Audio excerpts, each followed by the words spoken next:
네, 다 일어나십시오.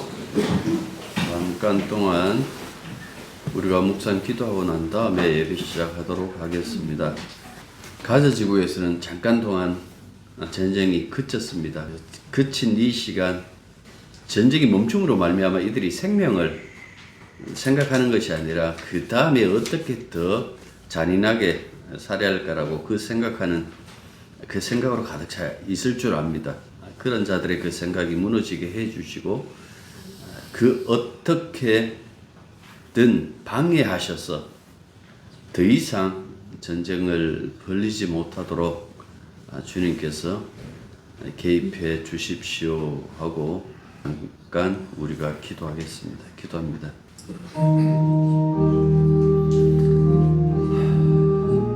짧은 평화 속에서 그들이 숨 쉴 그 여유를 얻었지만은 주님, 이 시간이 지나면 또다시 잔인하게 살해하는 그 현장이 될 것입니다. 인간이 가지고 있는 이 악행이 어떻게 심판받는가라는 것을 그들에게 심어 주시옵소서.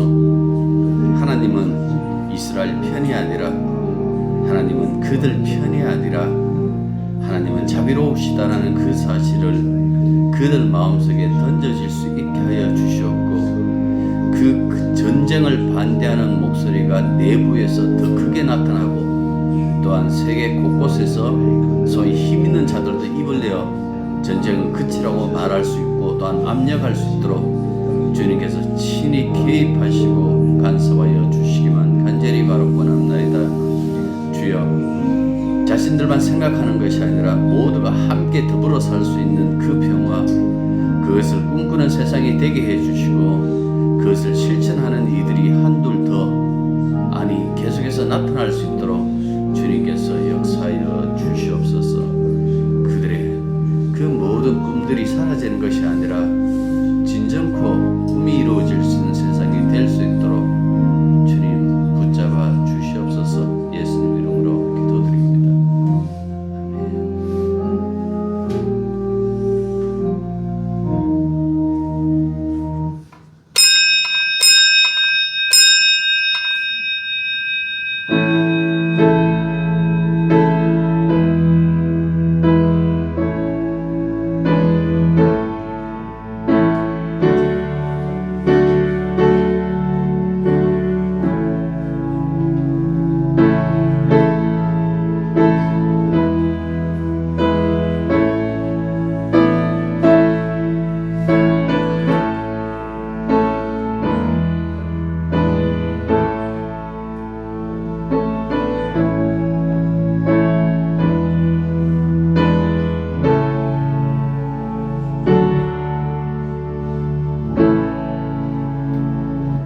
살아계신 아버지 하나님, 아버지의 눈이 세상의 모든 것들을 보고 계시다라는 그 사실을 잊지 않게 해 주십시오. 자녀가 아닌 것이 자녀인 척하는 그 사악한 그 모든 마음들을 어떻게 징벌하시는가, 그 두려움도 세상에 내려주시기만 간절히 바라고 원합나이다. 바라고 원하기는 모두가 회개하길 원하고 모두가 자신의 뜻에서 돌이켜 하나님의 뜻에 자신을 놓을 수 있는 그 지혜를 얻을 수 있도록 주님 역사하여 주시기만 간절히 바라고 원합나이다. 이 시간 우리가 아버지 앞에 예배드릴 때에 우리의 마음도 우리의 뜻에 있는 것이 아니라 하나님의 뜻에 있음을 다시금 고백하는 시간이 되게 도와주옵소서. 예수님 이름으로 기도드립니다. 아멘. 자, 마태복음 25장 31절부터 46절까지 읽겠습니다. 인자가 자기 영광으로 모든 천사와 함께 올 때에 자기 영광의 보좌에 앉으리니 모든 민족을 그 앞에 모으고 각각 그 자기를 목자와 양과 것을 양은 그 오른편에 염소는 왼편에 두리라. 그때에 임금이 그 오른편에 있는 자들에게 이르시되 내 아버지께 복받은 자들이여 나와 상수로부터 너희를 위하여 이르는 나를 상속하라. 내가 추릴 때에 너희가 먹을 것을 주었고 목마를 때에 마시게 하였고 나그네 되었을 때에 영접하였고 늙었을 때에 옷을 뺏고 병들었을 때에 구하고 옥에 갇혔을 때에 와서 도와라. 이에 의인들이 대답하여 이르되 주여 우리가 어느 때에 주께서 줄이신 것을 보고 음식을 대접하였으며 목마르신 것을 보고 마시게 하였나이까. 어느 때에 나그네 되신 것을 보고 영접하였으며 늙었을 것을 보고 옷 입혔나이까. 어느 때에 병드신 것이나 옥에 갇힌 것을 보고 가서 비었나이까 하리니. 임금이 대답하여 이르시되 내가 진실로 너희에게 이르노니 너희가 여기 내 형제 중에 지극히 작은 자 하나에게 한 것이 곧 내게 한 것이니라. 또 왼편에 있는 자들에게 이르시되 저주를 받은 자들아 나를 떠나 마귀와 그 사자들을 위하여 예비된 영원한 불에 들어가라. 내가 주실 때에 너희가 먹을 것을 주지 아니하였고 목마를 때에 마시게 하지 아니하였고 나그네 되었을 때에 영접하지 아니하였고 헐벗을 때에 옷 입히지 아니하였고 병들었을 때와 옥에 갇혔을 때에 돌보지 아니하였느니라 하시니.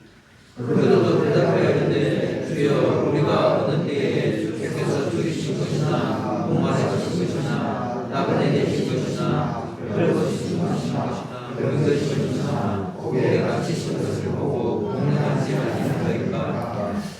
이에 임금이 대답하여 이르시되 내가 진실로 너희에게 이르노니 이 지극히 작은 자 하나에게 하지 아니한 것이 곧 내게 하지 아니한 것이니라 하시리니.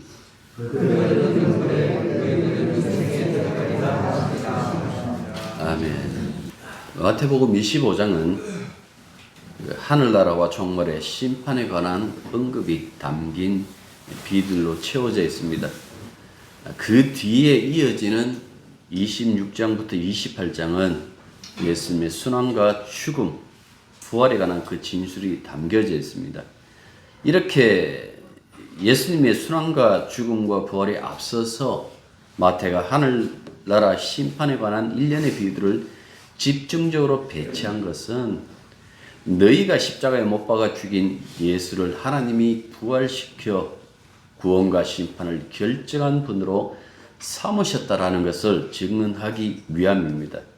우리가 3주 동안, 그러니까 오늘까지 3주 동안 읽은 25장에는 세 가지 비유를 담고 있잖아요.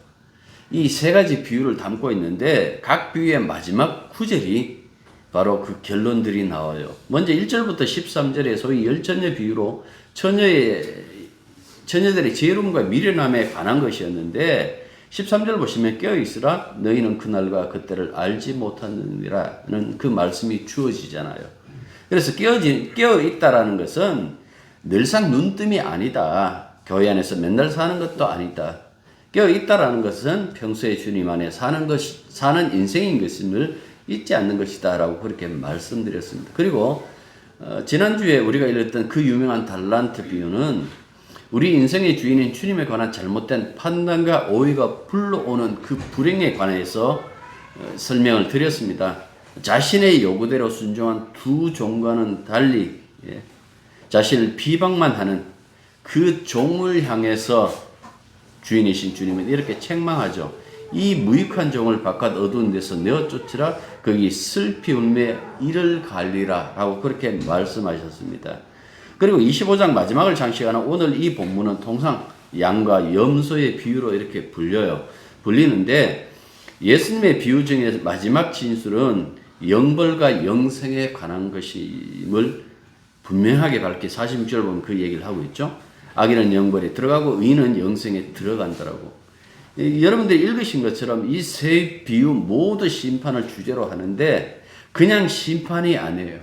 그냥 심판을 얘기하는 것이 아니라 더 이상 기회가 주어지지 않는다라는 그 차원에서 심판을 이야기를 하는 거예요.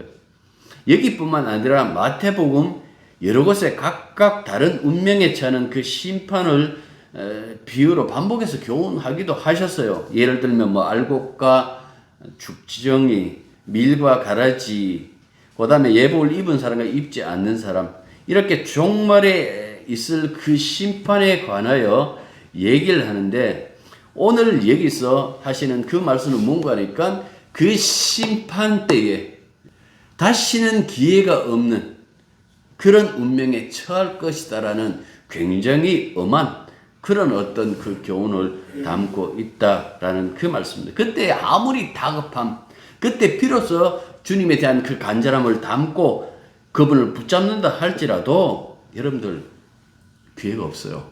11절과 12절 보십시오. 그 후에 남은 천사들이 와서 이르되 주여 주여 우리에게 열어주소서. 대답하여 이르되 진실로 너희에게 이르노니 내가 너희를 알지 못하노라 하였느니라. 나 너 몰라. 여기서 나는 너 몰라라고 했을 때 그 충격이라는 것은 그거는 우리가 감히 표현할 수 없는 충격이겠죠. 이 땅에서는 기회가 있어요. 아직은 기회가 있어요. 은혜의 날이기 때문에요. 그런데 이 마지막 심판에 임했을 때는 여러분들 기회가 없습니다. 그때는 때가 늦어버린다라는 그 말씀입니다. 오늘 본문을 여러분 다시 한번 들여다보시면 목자가 양과 염소를 갈라서 각각의 우리에 넣듯이 인자이신 예수님께서 다시 오셨을 때에 모든 민족을 불러 자신의 오른편과 왼편으로 나누어 서게 하신다라고 그렇게 말씀하셨잖아요.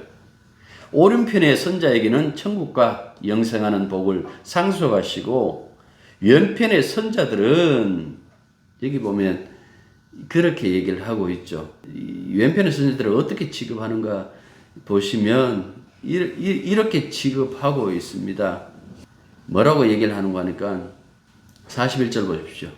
또 왼편에 있는 자들에게 이르시되 저주를 받은 자 나를 떠나 마귀와 그 사자들을 위하여 예비된 영원한 불에. 이 굉장히 두려운 말씀이잖아요. 그러니까 뭡니까? 우리는 단순히 예수 안 믿는 사람하고 이렇게 칭할 수 있는데, 마지막에는 어떻게 얘기를 하는가 하니까 마귀와 같다라고 그렇게 취급을 하고 계시는 그 모습을 볼 수가 있다라는 그 말씀입니다. 그러니까 이 비극, 이때의 비극이라는 것은 말할 수 없이 너무나 클 수밖에 없죠. 그래서 이 비유를 통해 가지고 세상에 온 세상 사람들의 그 갈라지는 두 패로 이렇게 갈라지잖아요. 그 갈라지는 그들의 그 결말을 너무나 선명하게 지금 이 25장에서 마지막 이 비유에서 우리들에게 말씀해 주고 있는 겁니다. 앞선 비유에서도 여러 번 말씀드렸습니다만은 25장의 집중적인 이 비유들이 암시하는 것 중에서 가장 우선적인 것, 이 종말의 심판 맞는데요, 결코 관가에서는 안 되는 것이 하나 있는데 그것이 뭔가 하니까 왜 이 말씀을 하셨을까? 여기서 우리가 주목해야 되는 것은 행위가 먼저가 아니에요. 우리의 믿음을 여기서 찾아내는 것이 아니고, 여러분들 그보다 더 우선적인 것이 하나 있어요. 누가 심판하는 이 부분이에요. 도대체 누가 우리를 구원하고 누가 우리를 심판하시는가? 누가 이렇게 판결하고 계시는가? 마태가 이 복음서를 쓴 것은 예수님의 십자가 죽음과 부활 승천으로 이어지는 일련의 사건을 겪고 난 그 다음이었어요.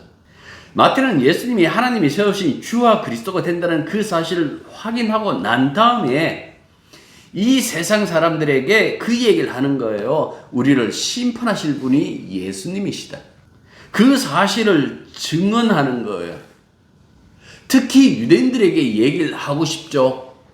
너희들이 십자가에 못 박아 죽인 그 예수가 구약에서 약속하신 그 인자, 하나님이 우리에게 보내실 그 메시아였고, 그가 최종적으로 우리를 구원하고 심판하실 주님이시다 라고 그 얘기를 하고 싶어 했다라는 그 말씀입니다.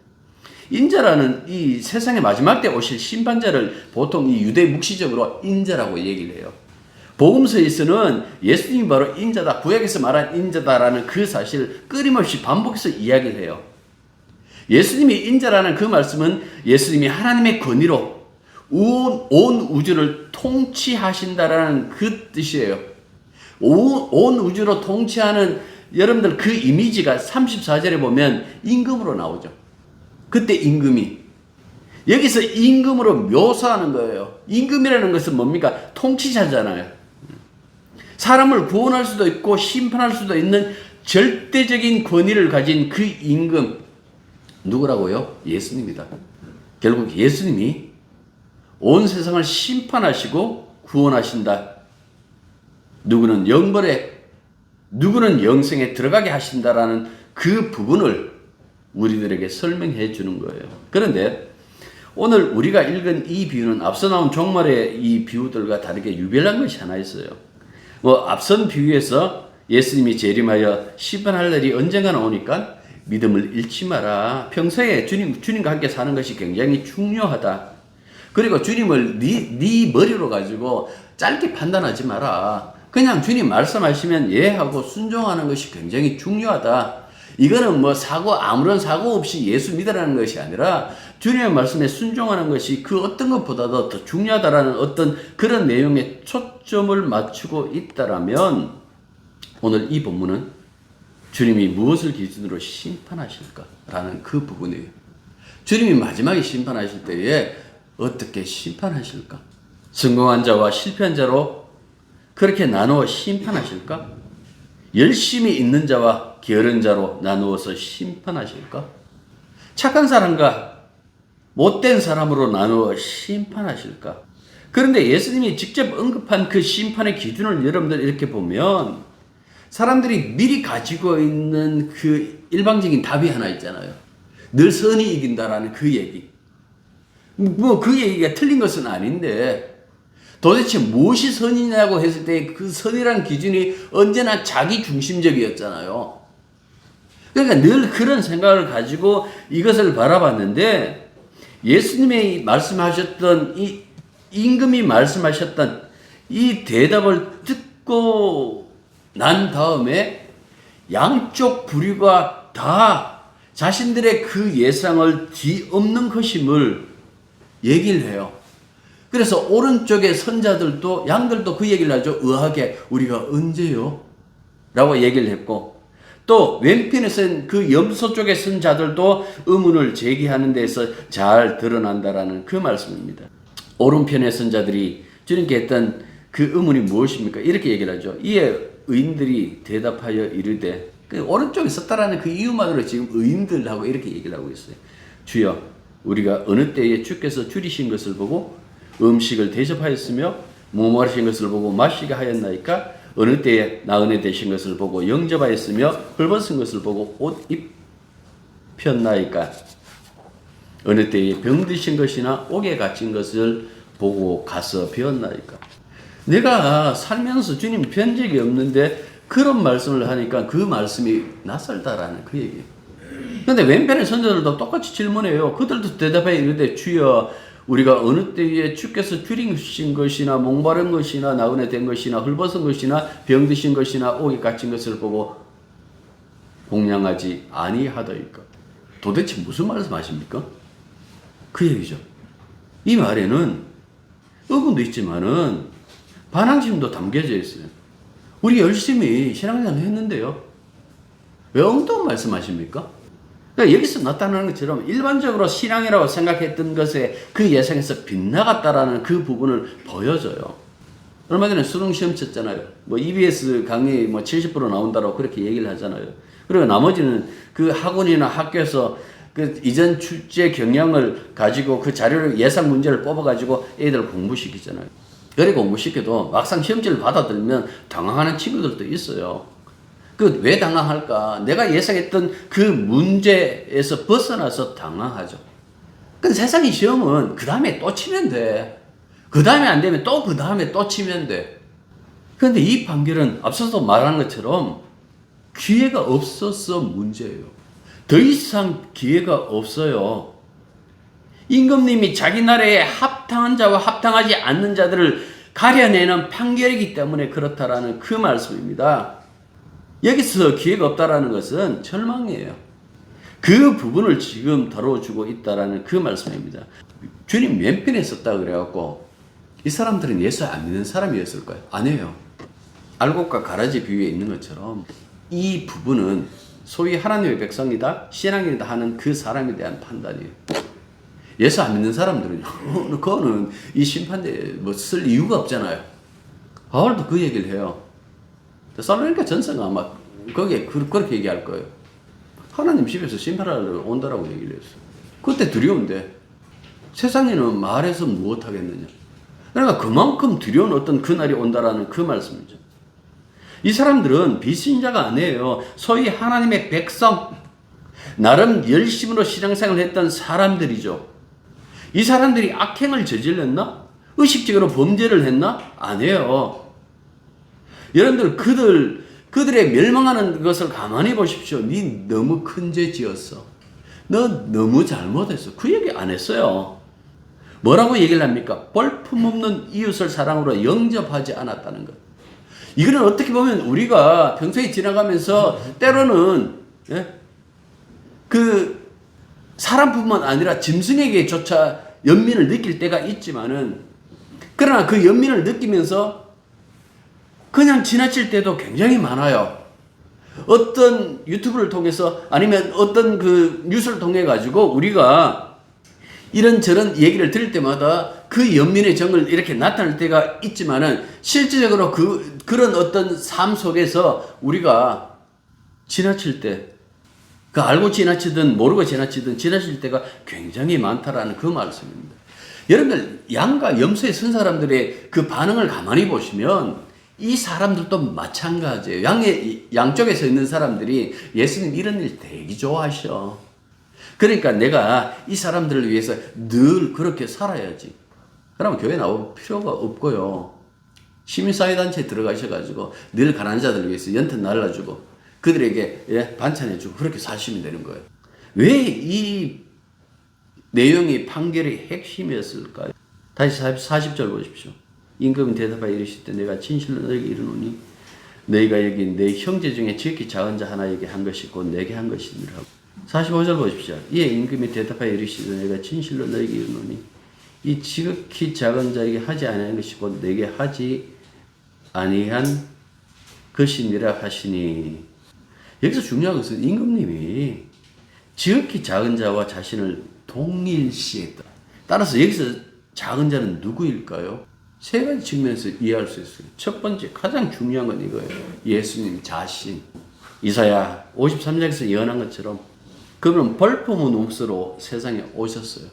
가난한 목사의 아들로, 머리 둘 곳 하나 없는 무소유의 가난한 자로 이 세상에 사셨어요.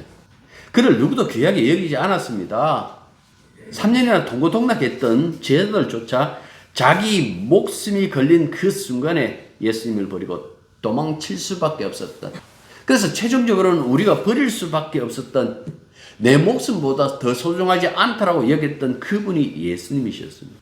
우리는 지금 하나님의 아들로 그리고 우주의 임금님으로 생각하겠지만은 그분이 처음 세상에 오셨을 때 지극히 가난한 자의 모습으로 오셨습니다. 누가 그를 영접할까요? 두 번째로는 예수님의 제자들. 40절 다시 보십시오. 여기 내 형제 중에 지극히 작은. 예수님은 자신들의 제자, 자신의 제자, 그리고 자기를 따르는 자들 때로는 형제라고 그렇게 칭하셨어요. 이들이 부활 이후에 예수님이 승천하시고 보내신 그 성령에 감동되어서 첫 번째 전도자의 역할을 하잖아요. 이들이 복음을 들고 나가서 사람들을 마주했을 때에 그 복음을 맞아들이는 자, 여러분들 그들을 의인이라고 그렇게 얘기를 해요. 오늘 본문에서. 그리고 이 복음을 박해하는 자는요, 악인이라고 그렇게 얘기를 하고 있어요. 고통받던 그 초기 기독교 복음 전도자에게는 굉장히 말씀이 위로가 되었어요. 왠가 하니까 유대교의 지도자들이 끊임없이 이들을 박해했거든요. 사도행전에서 보는 것처럼 그 사도들을 죽이고 회방하고 그들을 징벌했다라는 그 말씀입니다. 그래서 이 본문에서 그 얘기를 하는 거예요. 이 부분에 대해서 결코 용납할 수 없다라는 그 표현을 주님께서 나타내셨다라는 그 말씀입니다. 자, 세 번째로는 이건 지금 우리의 입장에서 보는 거. 사회적으로 소외된 이들. 작은 자로 구체적으로 묘사된 이 6항목을 여러분들 보시면 사회적으로 소외된 그 자들을 가리키고 이 사회적으로 소외된 자들을 불쌍히 여겨주는 것. 이 부분은요, 여기뿐만 아니라 마태복음 10장 42절에도 보면 이런 말씀 하셨거든요. 누구든지 제자의 이름으로 이 작은 자 중 하나에게 냉수 한 그릇이라도 주는 자는 내가 진실로 너에게 이르노니 그 사람이 결단과 상을 잃지 아니하리라. 왜 이렇게 말씀하셨을까? 여러분들 이거는 신구약이 같다라는 그 말씀을 제가 굉장히 말씀을 많이 드렸어요. 그 구약의 약자보호법 그 말씀을 했잖아요. 진짜 중요한 것은 종교성이 아니었다 그랬잖아요. 하나님이 정말 그 율법을 주시면서 원했던 것은 종교적으로 기기적인 인간을 원한 것이 아니라 따뜻한 마음씨, 당신의 그 자비로운 마음을 닮은 그 인간상, 그들을 불쌍히 여겼던 그 마음을 배워가지고 그들도 자기보다 못한 이들을 불쌍히 여기는 그 인간 되는 것. 그 모습이 정말 중요한데도 불구하고 이들은 기기적인 어떤 종교적으로 그렇게 했어요. 때가 되면 그렇게 새벽 예배 드리고 제사 드리고 예배 드리고 헌금하고 다 했어요. 마음이 없어. 하나님의 마음을 배우질 않았어. 가장 중요했는데. 똑같은 이야기예요. 하나님의 아들로 이 세상에 오신 그 메시아관, 신약에서도 똑같이 얘기를 해요. 마리아의 창가에 따르면 이렇게 얘기를 하죠. 비천한 자를 높이고 줄인 자를 좋은 것으로 배부르게 하시는 분하고 그렇게 얘기를 해요. 누가? 하나님이 그러하신 것처럼 장차 오실 내 배에 있는 그 아들이. 예수님도 회당에서 첫 말씀 증거하실 때에 무엇을 인용하셨는가 하니까 이사야서를 인용해요.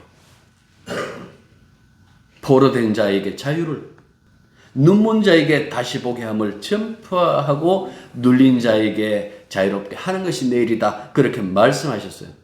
그 메시아의 사명이다라는 그 말씀이죠. 그리고 실제적인 삶 자체도 그래요. 말만 하신 것이 아니라 늘 소외된 자들과 함께 생활하시는 그 모습도 보이셨어요.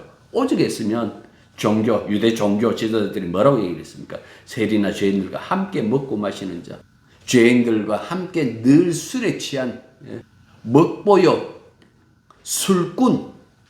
풀어서 얘기하면 마가복음에서 그렇게 얘기해요. 이 먹보요 술꾼, 이 죄인의 예수.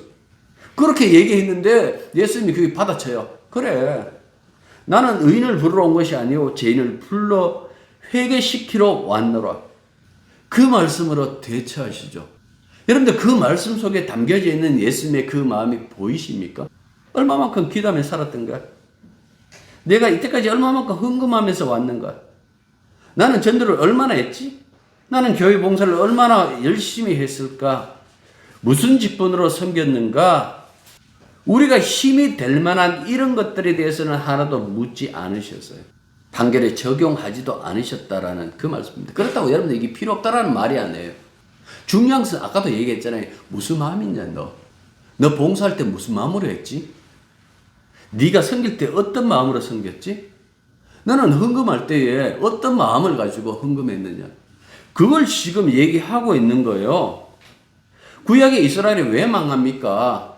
그들이 그러니까 예배를 안 드렸습니까? 헌금을 안 했습니까? 아니요, 다 했어요. 그런데 그들의 그 예배, 그들의 헌금을 가지고 하나님이 어떤 말씀을 하시는가 하니까 역겹다라고 얘기를 해요. 요즘 말로 하면, 야, 돈 내난다. 치워. 내가 가난한 자냐? 내가 마음이 가난하지. 내가 이 세상을 창조한 주인데, 창조한 주에도 불구하고 내가 가난한 마음으로 너희들과 함께 있는데, 그런 하나님의 심정을 헤아리지도 않고 그들만의 그 열심을 가지고 살았기 때문에 망했다라는 그 말씀입니다. 왜 망했는가? 선지자들이 그걸 지적했어요. 하나님이 처음부터 말씀했지 않느냐. 나는 자비한 하나님이라고. 그게 출애굽기 20장에 21장인가 보면 나와. 나는 자비한 자라. 그래서 고아와 나그네를 함부로 하지 말라고 내가 얘기했지 않느냐. 근데 생각해 보십시오. 구원받기 이전에 이집트에서 이스라엘 백성들이 뭡니까? 과부, 나그네였잖아요. 그들을 불쌍히 주셨지 않습니까? 그들의 기도를 들었지 않습니까? 그 이집트 사회에서 그 어떤 존엄도 없는 정말 나약한 그들을 돌봐주신데도 불구하고 그들을 해방시켜서 이 자유인으로 만들어놨더니 이집트 사람들과 똑같은 사고방식 가지고 사람들을 무시하고 있는 자들에게는 아부하면서 살아가는 그 모습만 보여준 거예요. 그래서 다시 돌이켜버리는 거예요. 그게 그 언약이었습니까? 너 그 말씀하니까 여러분들은 그 말씀을 따라 사니까 그 집요한 말씀을 따라 살지 않았기 때문에 이 사람들이 멸망했다고 생각하시죠? 마음이었어요.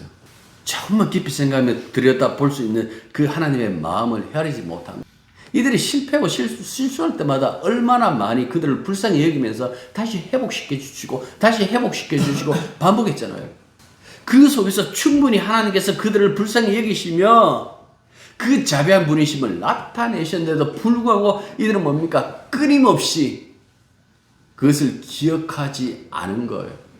그래서 이 말씀 보고 기독교 어떤 단체 중에서 이런 사업을 하는 데가 없는가? 월드비전, 예, 좋죠.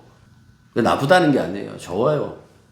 그런데 꼭 거기에 참여해야만 구원받는다는 그런 이야기일까? 그런 측면에서 아니다라는 그 말씀입니다. 앞서도 말씀드린 것처럼 어려운 이웃을 도와주는 그런 단체들 굉장히 많아요. 주님이 약자와 동일시하고 그들 편에 서 계신다라는 것은 신앙의 마음을 살피겠다라는 이야기예요. 네 행동 이전에 네 마음 좀 보자. 보잘것없는 자를 무시하는 것은 인간의 본성이에요. 이것을 금지하는데요. 정말 늘 마음속에 주님을 자신의 주인으로 자신의 왕으로 생각하면서 그분의 말씀을 두려워하고 그 말씀을 따르는 것인지 아니면 정치인들이 가끔씩 가면 그래요. 늘 제 옛날에 이렇게 과원이나 이쪽에 많이 장애인 하면서 늘 오면 그 얘기를 해요. 봉사한다고 열심히 해요. 하고 난 다음에 그다음 마지막에 사진 찍어요. 그리고 1년 후에 다시 와요. 아니면 선거철에 다시 와요. 그 열심히 일하는 거 또 그 영상 찍어가지고 올려요. 왜 그렇게 할까? 국민을 표로 보지 두려워하는 마음이 없다는. 우리 항상 이 얘기를 하잖아요. 평소에 잘해야 됩니다. 특별한 날 잘하려고 하지 마시고 그냥 일상의 하나의 그냥 생활처럼 하셔야 됩니다. 그게 뭔가요? 예수님에 대한 그 마음, 그 두려움, 막 그냥 열심히 부부싸움 하다가도 돌아서 갖고 생각해 보는 거예요. 나라는 인생 참 그렇다. 주여 송구합니다. 그런데 그게 입에서 나온다라는 것이 저는 용서를 노리가 그 얘기를 하겠어요. 그러니까 평소에 내 마음이 주님께 설레져 있으니까 그 얘기 나오는 거예요. 그래 난 나와 가장 가까운 사람에 대한 이해도 없어. 나 이렇게 죄인이네. 이런 나를 붙잡는 그 주님의 그 사랑이 늘 한결같으시네. 우리가 주님을 어떻게 생각하는지 거기에 대한 그 판가름하는 리트머스 종이가 뭔가 하니까 우리가 평소에 어떤 회개하면서 생각하는 그 주님에 대한 그 생각. 오늘 본문에서 주님 자신을 지극히 보잘것없는 사람들과 완전히 동일시하는 것도 바로 이런 거예요. 그래서 그 얘기를 하는 거예요. 그렇기 때문에 우리가 이 마지막 비유를 읽으면서 우리의 행위에 초점을 먼저 둘 것이 아니라 내가 예수님을 어떻게 생각하고 있는지, 그분이 나를 어떻게 생각했는지 그 사실을 알면서 나도 비로소 뭡니까? 그 다른 사람에게 주님의 그 사랑을 가지고 옮기는 하나의 그 도구 역할을 할 수 있는 것, 이것이 굉장히 중요하다는 그 말씀입니다. 그때 비로소 지극히 작은 자에게도 주님의 사랑으로 돌보는 그런 어떤 모습이 드러날 수밖에 없겠죠. 신앙을 종교적인 행위에서 찾지 마십시오. 우리 교회 예배 순서는 왜 이렇습니까? 좀 더 이런 것들을 집어넣어가지고 그 종교적인 행위에서 그 본질을 찾을 게 아니라는 말씀이죠. 그 예수님의 마음, 그 예수님의 마음으로 말미암아 변화된 내 마음, 거기서 본질을 찾아야 되는 거예요. 내가 주님을 두려워하는 그 마음으로, 주님의 사랑을 담은 그 마음으로 살아가고 있는 것. 때로는 막 그냥 불평하기도 하고 때로는 막 그냥 싸우는 그 모습을 보인다 할지라도 결국은 뭡니까? 이 마음에 점령당해 버리는 것. 그러면서 우리가 여기에 있는 것처럼 사회적인 약자를 돌아보면 비로소 그때의 그 삶을 가지고 로마서 12장에서는 뭐라고 얘기를 하는가 하니까 영적 예배, 산 제물 이렇게 얘기를 해요. 내 삶이, 내 몸이 그때 하나님 앞에 드리는 산 제물이 되는 거예요. 예수님처럼. 우리가 믿음 안에서 그리스도의 자비와 사랑을 드러내고 살아간다라면 오늘 본문에서 말하죠. 이미 영생을 받은 자라고. 그렇게 살아야만 영생을 받는다라는 것이 아니라 이미 영생을 그래서 이 말씀 보시면서 왜 예수님이 이 말씀을 하시고 예수님이 어떤 모습으로 사셨으며 어떤 마음을 우리들에게 가르쳤으며 어떻게 우리를 대하셨는지 그것을 잊지 않는 것. 그것 때문에 마지막으로 이 비유를 하신 거예요. 자, 보십시오. 26장 보십시오. 예수께서 이 말씀을 다 마치시고 제자들에게 이르시되 너희가 아는 바와 같이 이틀이 지나면 유월절이라 인자가 십자가에 못 박히기 위하여 팔리리라 하시더라. 그때에 하고 이렇게 나오죠. 대제사장들과 백성들의 장로들이 가야바라 하는 대제사장들과 관정에 모여 예수를 흉계로 잡아 죽이려고 의논하되 말하기를 밀라니 일어날 가나니 명절에는 하지 말자. 근데 명절이 되고 말았죠. 이들은 뭐라고 얘기를 했을까요? 뜻밖의 쾌제다. 이까지 보셔야 되는 거예요. 이까지 보시면서 우리가 읽었던 이 마지막 이 장에 담겨져 있는 이 천국 비유, 하늘나라의 임금의 비유를 보시고 여기서 비로소 예수님의 마음을 헤아려 보는 것. 그것이 바로 이 비유를 남긴 주님의 말씀이 주는 교훈입니다. 기도하겠습니다. 말씀을 읽을 때마다 살 거냐 말 거냐 라고 판단하기 이전에 우리가 어떤 사랑을 받았고 어떤 연민 속에 있으며 어떠한 사랑을 받고 있는지에 대한 분명한 자각이 있길 원합니다. 주의 영이 우리들에게 참된 지혜를 주셔서 우리가 받은 그 사랑이 무엇인지 우리에게 주어진 그 믿음이 어떤 모양으로 드러나야 되는지 그 부분을 예수님의 말씀을 통하여 예수님의 행동을 통하여 제대로 읽을 수 있는 그런 저희들이 되게 도와주시기만 간절히 바라고 원합니다. 주여 주님의 마음을 우리에게 비춰주시고 그 마음의 색깔이 우리 마음속에 배어지는 그 순간 주님 멈추지 않고 헌신하고 사랑을 베풀고 불쌍히 여기며 그들에게 사랑으로 다가갈 수 있는 그런 저희들이 되게 도와주시옵소서. 예수님 이름으로. 이제는 우리 주 예수 그리스도의 은혜와 하나님의 크신 사랑과 성령의 교통하심이 진실로 심판날 주님 오른편에 서서 의인이라 칭함받고 영생을 얻는 여기 있는 당신의 자녀들 위해 그리고 이들과 함께하는 가족들 위해 항상 함께 있기를 축원합니다.